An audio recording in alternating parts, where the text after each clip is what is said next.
Toyota 16-seater was brought into the garage on an early morning. This type of van had once been a familiar sight on short passenger routes, with its high chassis and spacious cabin. But after years of service, the paint had faded, the interior was worn out, and the floor was corroded with rust spots. The owner chose not to buy a new van because of the high cost. Instead, he searched for an affordable used vehicle to transform into a DIY camper. As soon as the van arrived, the very first task was to carry out a full inspection to evaluate its condition. The underbody was examined with a flashlight and a hammer tap test to detect heavily rusted areas. Several cross members showed surface corrosion, not perforated yet, but they would need to be sanded clean and coated with anti-rust paint.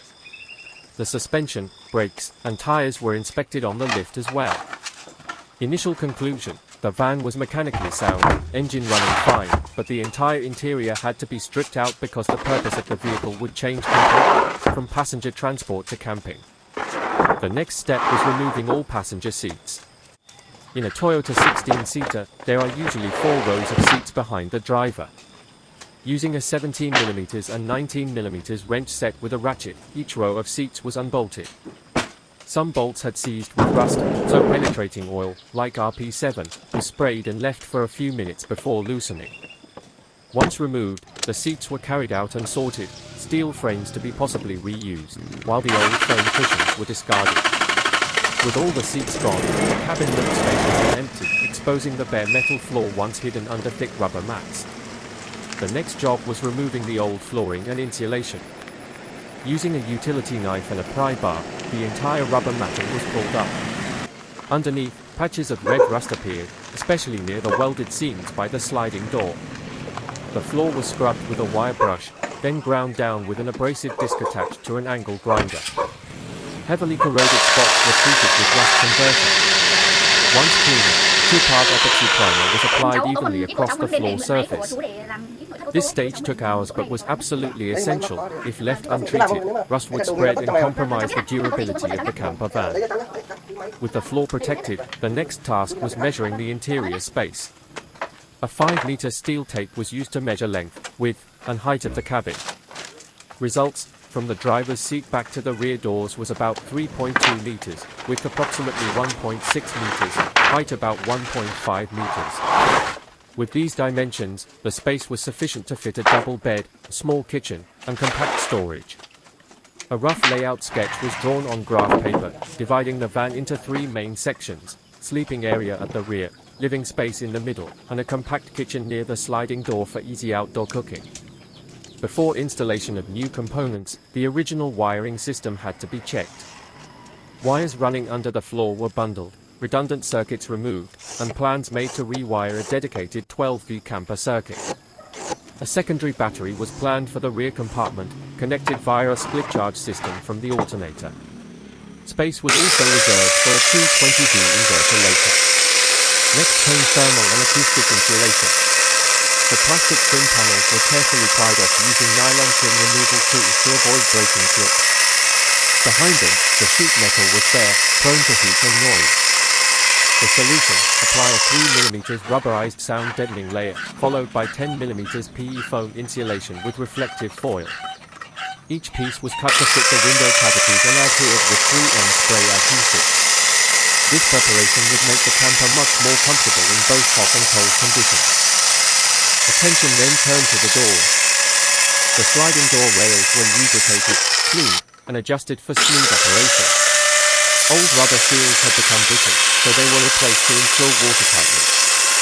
The rear barn doors were checked for hinge integrity, latch function, and the ability to stay open securely. Small details like these, while not directly related to the camper layout, ensured long-term durability and dust-proofing.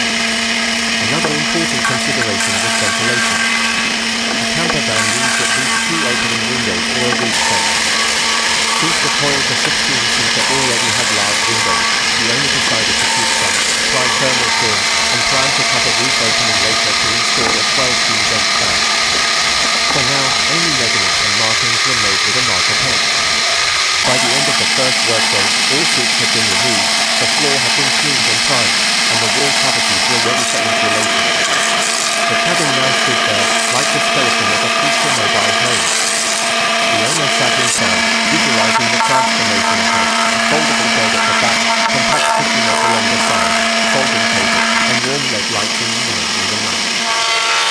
this was only the beginning. This meticulous preparation would form the foundation for the entire camper van project. Once the van's shell had been stripped, cleaned, and primed against rust, the next crucial stage was to start building the interior from the ground up. A camper van's comfort and livability depend heavily on how the foundation is laid, so the process began with insulation, subfloor installation, and then gradually moved towards constructing the bed frame, kitchen module, storage, and electrical system. The first task was to complete thermal and acoustic insulation. The wall cavities had already been lined with 3mm rubber sound deadening sheets followed by 10mm PE foam in part 1, but the floor and ceiling still needed attention. For the floor, sheets of closed-cell foam, XPE, 10mm thick, were cut to size and laid down across the entire surface. Overlapping seams were taped with aluminum foil tape to ensure a vapor barrier. This foam layer not only acted as insulation but also leveled out small irregularities on the metal floor. On top of this, 12mm marine-grade plywood subfloor was installed. Each plywood sheet was cut precisely using cardboard templates first, then transferred to the wood and trimmed with a jigsaw. Once positioned, the panels were secured with countersunk self-tapping screws fixed into the van's cross beams. To prevent squeaks and improve adhesion, a bead of construction adhesive was applied under each panel before screwing down. The result was a sturdy, flat surface ready to support all future furniture modules. Next came the ceiling. Before installing lining panels, the roof cavities were filled with lightweight fiberglass insulation mats wrapped in vapor-permeable fabric bags to avoid fibers shedding. These were pushed into the voids between roof ribs, ensuring coverage but without compressing too tightly. Over this, 4mm plywood panels were cut to match the ceiling curvature and screwed into the ribs with black anodized self-tapping screws, leaving access points where a roof vent fan would later be installed. The plywood would eventually be covered with vinyl or fabric for a clean finish, but for now, the priority was structural fitting. With insulation and subfloor completed, attention turned to designing the bed platform. The owner wanted a fixed double bed at the rear of the van, raised enough to allow a garage, underneath for storing outdoor gear, tools, and possibly a water tank. Measurements confirmed that a 120cm by 190cm sleeping surface could fit across the van's roof, provided the frame was carefully aligned above the wheel arches. To build the frame, 40 by 40mm pine timber was selected for its balance of strength and weight. Each length was cut to size and joined using pocket hole screws reinforced with metal corner brackets. The frame was secured to the van body using rig nuts installed in the side panels, allowing for solid but removable attachments.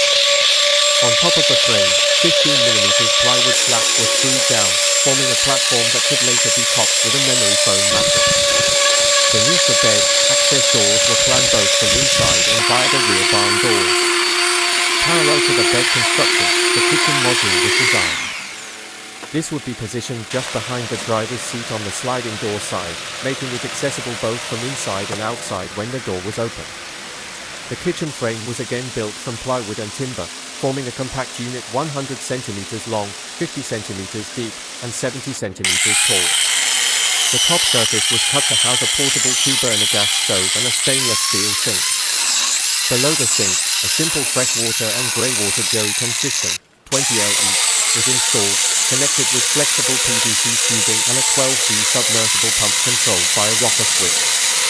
The storage area beneath the counter was divided into compartments for cooking utensils, dry food, and gas canisters. Vent holes were cut in the rear wall of the module for safety ventilation. The countertop was laminated with a heat-resistant vinyl covering to withstand cooking use. Once the bed and kitchen frameworks were installed, storage solutions were added to maximize space efficiency. Overhead cabinets were constructed along the driver's side wall, above the bed. These were built with lightweight plywood to avoid adding excessive weight high up. Each cabinet door was mounted on gas struts and magnetic catches to space out during driving. Additional storage drawers were integrated under the bed platform, sliding on heavy-duty drawer runners rated for 80 kilograms load capacity. Electrical wiring was the next big milestone. A dedicated 12V circuit system was installed to power lights, fans, and small appliances. First, a secondary deep cycle AGM battery, 100R, was mounted in a ventilated box under the bed. A split charge relay was wired to allow charging from the van's alternator while driving. Heavy gauge 16 square cables ran from the starter battery to the relay and into the auxiliary battery, all protected by ANL fuses. A fuse box was installed near the kitchen area to distribute power to individual circuits, LED ceiling lights, USB charging ports, the water pump, and the planned roof vent fan. Each wire was color-coded and run through protective conduit to prevent chafing against the fan body. Switches were mounted on a central control panel above the kitchen, giving easy access to turn circuits on and off. Plans were also made to integrate a solar panel system later, with an MPPT charge controller reserved in the wiring layout. Ventilation, a critical aspect for comfort and safety, was addressed next. A 12V roof vent fan, 40 by 40 centimeters, was installed near the bed area. To cut the roof opening, a jigsaw with a fine metal blade was used after drilling pilot holes at each corner. The edges were treated with rust-proof primer. Then a bittle tape gasket was applied before securing the fan with stainless steel screws. Finally, a bead of polyurethane sealant was applied around the perimeter to ensure waterproofing. The fan could both intake and exhaust air, providing airflow during cooking or sleeping. In addition, thermal window coverings were fabricated using reflective insulation sandwiched between fabric layers, cut to each window side with Velcro strips for attachment. These not only provided privacy but also improved insulation. Lighting was installed once the wiring was complete. LED strip lights were mounted in aluminum channels along the ceiling edges, providing soft, diffused light. Spot reading lights were added above the bed, and a warm white dimmable LED bar was installed under the kitchen cabinet to illuminate the countertop. The choice of warm lighting created a homely atmosphere rather than the harshness of cool white LEDs. At this stage, the camper was beginning to take shape. The once empty shell now had a solid insulated floor, a fitted ceiling, bed platform, kitchen unit with running water, storage compartments, and a functioning 12V electrical system. The layout was tested by spending a trial evening inside. The owner brought in a foam mattress and basic camping gear, cooked a simple meal on the new stove, and tested the water pump and lights. Everything worked as expected, though some adjustments were noted. Additional ventilation might be needed during summer, and the storage layout required optimization to prevent rattling while driving. Despite these refinements, the van was now at a functional stage where it could already serve as a camper for short trips. Still, many tasks remained for the next phase: finishing surfaces with wall panels and vinyl flooring, installing solar panels, integrating a 220V inverter, and building a foldable table for dining. But the sense of progress was undeniable. What had once been a worn-out passenger minibus was now well on its way to becoming a self-sufficient mobile home dock. After the initial test setup, the focus shifted to refining the ergonomics and usability of the camper. A well-designed camper van is not only about fitting in a bed and a kitchen but about ensuring every inch of space serves a purpose. The owner began by carefully checking the clearances around the bed, kitchen unit, and passageway. At 1.6 meters wide, the van was relatively narrow, so it was crucial that the bed height, kitchen depth, and cabinet protrusions didn't make the interior feel cramped. To achieve this, mock-up cardboard panels were used to simulate wall panel thickness and cabinet spacing. This process confirmed that the kitchen unit needed to be reduced by 5 centimeters in depth to allow more comfortable movement between the counter and the opposite bench seat. The adjustment was made by trimming the plywood frame and repositioning the seat slightly. The floor, which was still bare marine plywood, now needed a durable and easy-to-clean finish. The owner chose vinyl plank flooring with a wood grain pattern, not only for aesthetics but also because vinyl is water-resistant and lightweight compared to ceramic or laminate. Each plank was cut with a utility knife and fitted in a staggered pattern for a natural look. A contact adhesive was applied across the plywood subfloor before laying down the vinyl. Once completed, the floor transformed the interior atmosphere dramatically, giving it a homely feel rather than a stripped-down workshop appearance. Attention was then directed to the side wall panels. The millimeters plywood seats were cut using templates to fit the curved contours of the van's side walls. Before mounting, the rear of each panel was lined with an additional 5mm foam for improved insulation. The visible side was covered with beige automotive carpet fabric stretched and glued smoothly, then stapled along the edges. These panels were screwed into place with countersunk black screws.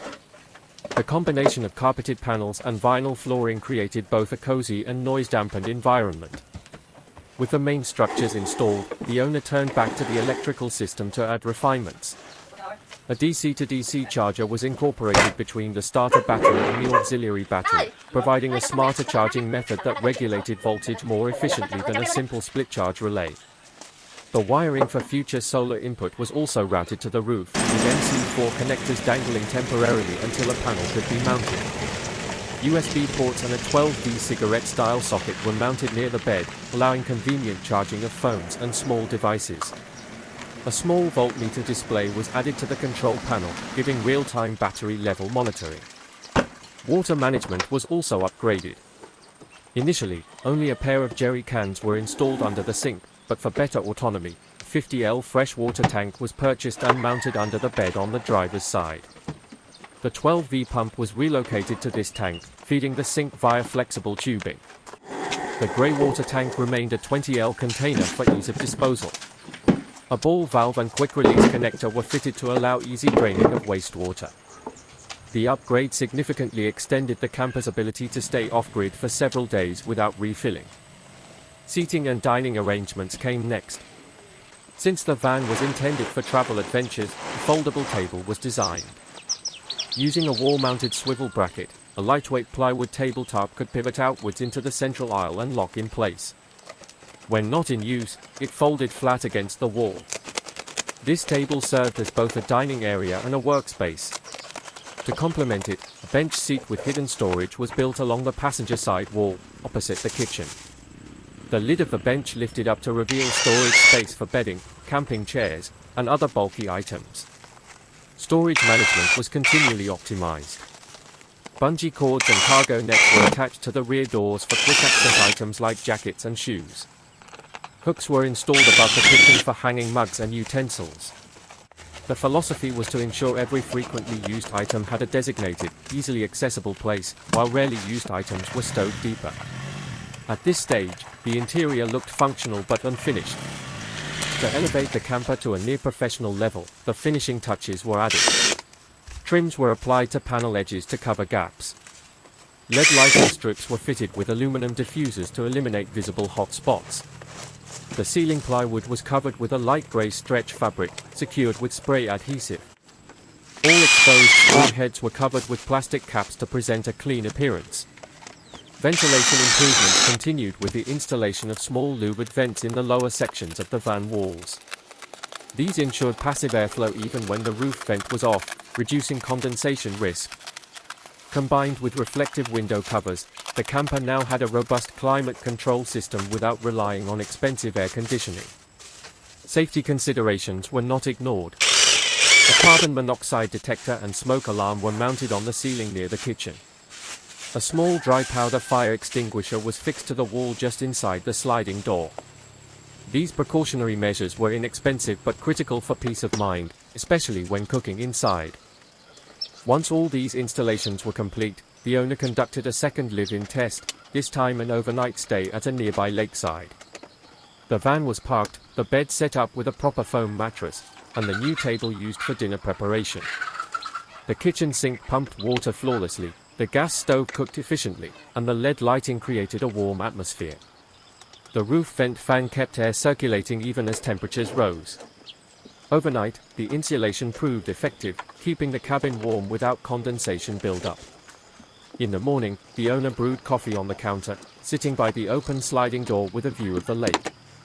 The camper van had finally demonstrated its ability to provide comfort and functionality away from home.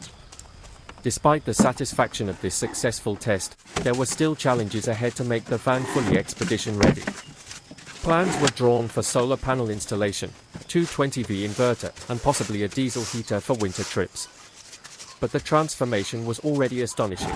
Within weeks, an old Toyota 16-seater minibus had been stripped, insulated, furnished, wired, and reborn as a comfortable Hiace camper. Every cut of plywood, every cable routed, every screw tightened had contributed to a dream taking shape, the dream of freedom on the road, of adventures without dependence on hotels or schedules. The van, once a workhorse for passenger transport, was now ready to embark on a completely different journey, carrying not just people but experiences, stories, and the spirit of adventure. This marked the end of the second phase of the build, where the core infrastructure and essential systems were complete, paving the way for advanced upgrades in the next stage. With the van now fully functional as a camper, attention turned to refining it for true long-distance travel. The previous phases had created a solid foundation, insulation, flooring, bed, kitchen, electrical basics, but the van still lacked off-grid autonomy, cold weather capability, and some finishing comforts. The goal of this stage was to transform the Hiace into a fully self-contained expedition-ready camper.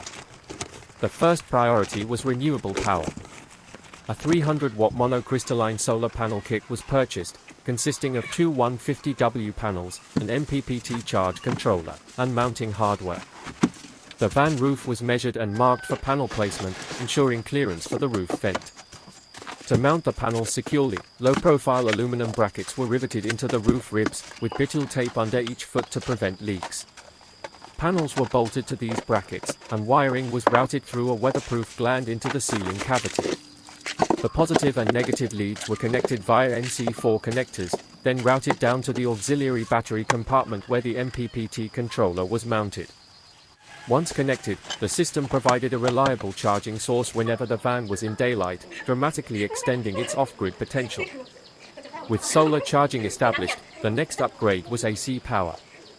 A 1000W pure sine wave inverter was installed under the bench seat, wired directly to the auxiliary battery with 25mm square cables and a 150A fuse. The inverter output was connected to a pair of household-style outlets mounted on the kitchen cabinet. This allowed the use of laptops, camera chargers, and small appliances like a blender. To ensure safety, a ground fault circuit interrupter, GFCI, outlet was used. The inverter also had a remote on/off switch, which was mounted on the control panel for convenience. Comfort in colder weather was addressed by installing a diesel heater. A 2 kW Chinese-made air heater kit was chosen for its affordability and popularity among van builders. The heater unit was mounted under the passenger bench, with its exhaust routed through the van floor using a stainless steel pipe and heat shield.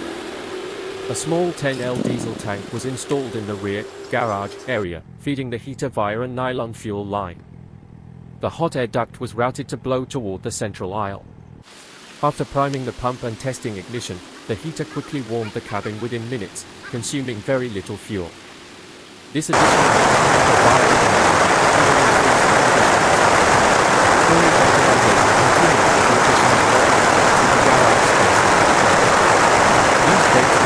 for tools, recovery gear, clothing, and food supplies.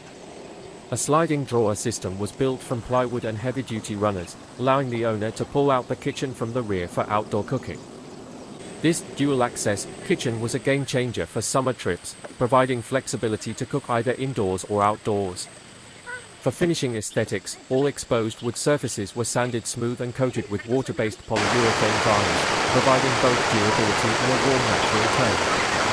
Decorative touches included a small corkboard for pinning mats and notes, magnetic spice rack above the kitchen counter, and LED fairy lights strung along the ceiling trim for ambience.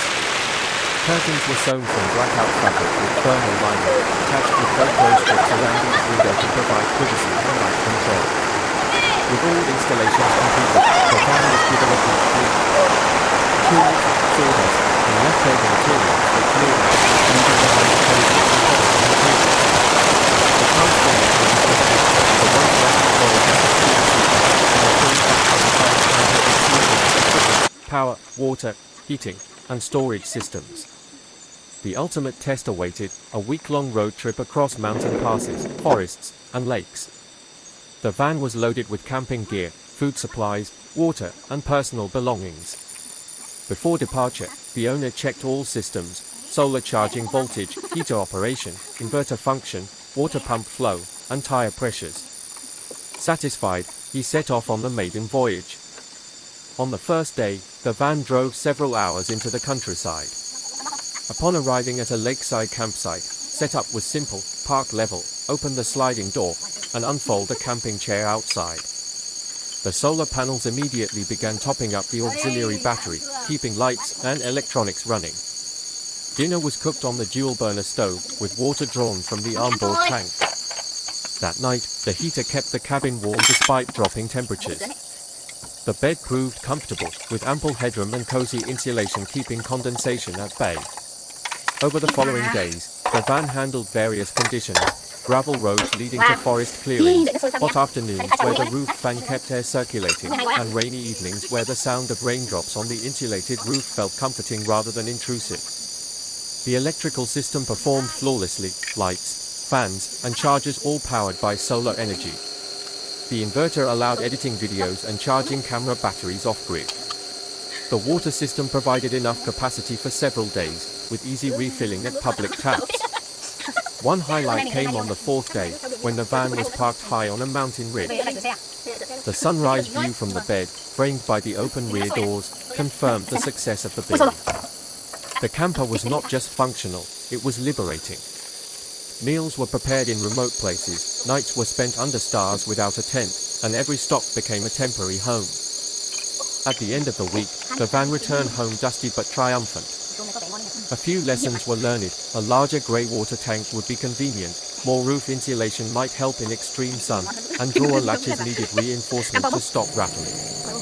But overall, the build had exceeded expectations. This final stage represented not just the completion of a technical project, but the realization of a dream.